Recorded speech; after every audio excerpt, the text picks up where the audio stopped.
देखते हैं गाइस, यहाँ H4 हाइपोटेनियस होता है, B4 बेस और P4 परपेंडिकुलर। इनके बीच आपको एक रिलेशन बताया गया था कि H square is equal to P square plus B square. यदि किसी ट्रायंगल के दो पार्ट दिए गए हैं, फॉर एग्जांपल ले लेते हैं,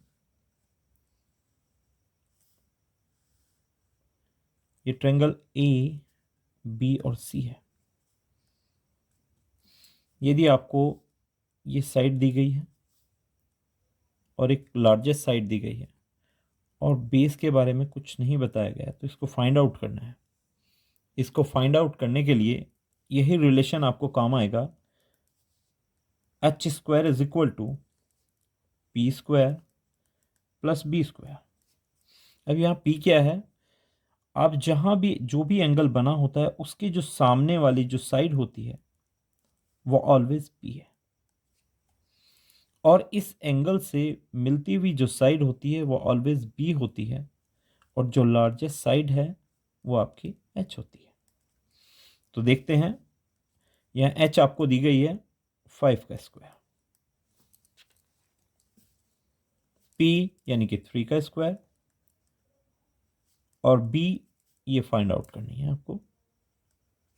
इसका स्क्वायर किया गया तो 25, 3 का स्क्वायर किया गया 9, और बी स्क्वायर की वैल्यू निकालने के लिए 9 को 25 के पास भेजा गया। ये क्वेश्चन, ये आपका 9 है, इस साइड दूसरी ओर जाते ही इसकी जो साइन है वो चेंज हो जाता है, पॉजिटिव है तो नेगेटिव और नेगेटिव है तो पॉजिटिव बन जाएगा। 25 minus 9 is equal to 16। B is equal to square root 16, और बी के मैंने फैक्टर किए, पार्ट किए 4 क्रॉस 4। स्क्वायर रूट के अंदर कोई भी एक जैसी दो टर्में हों तो उनमें से एक बाहर हो जाती है, यानी कि आपकी बी की वैल्यू आ चुकी है 4।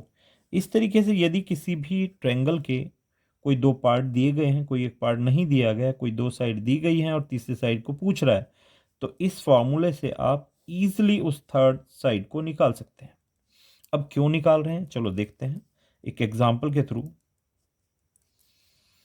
If sine A is equal to 3/5, find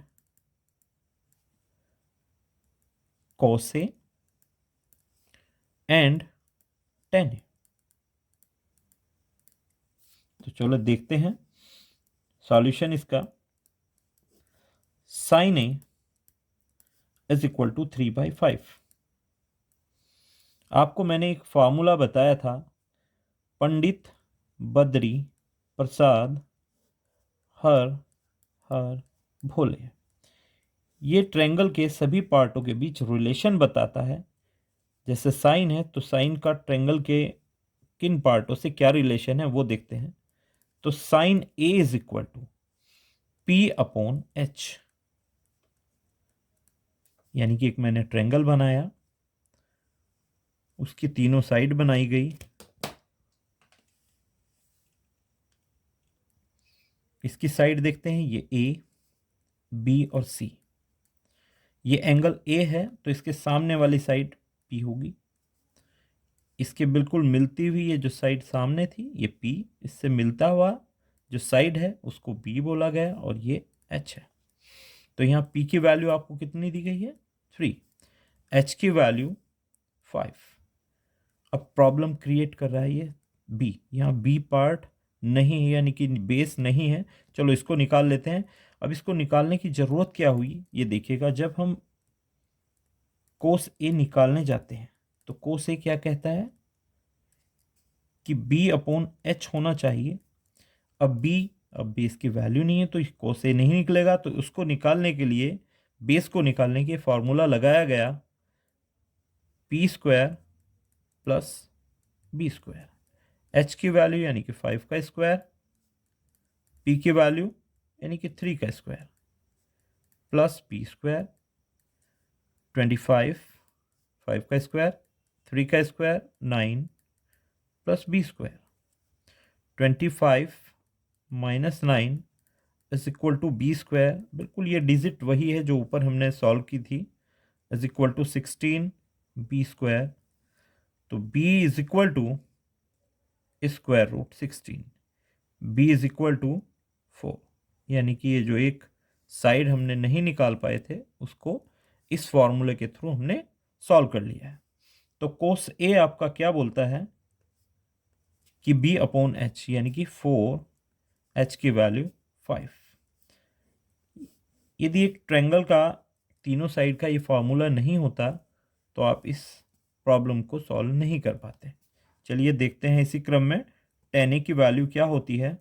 tan a is equal to, ये रहा आपका 10 p upon b। p upon b क्या बोलता है आपका, ट्रायंगल में देखिएगा p कहाँ है, ये रहा, b कहाँ है ये p की वैल्यू 3, और b कहाँ है वो देखते हैं, b ये रहा 4। इस तरीके से इजीली आप किसी भी एक टर्म से साइन, कोस, टेन, सेक, कोसेक सभी वैल्यू इजीली आप निकाल सकते हैं। Thank you.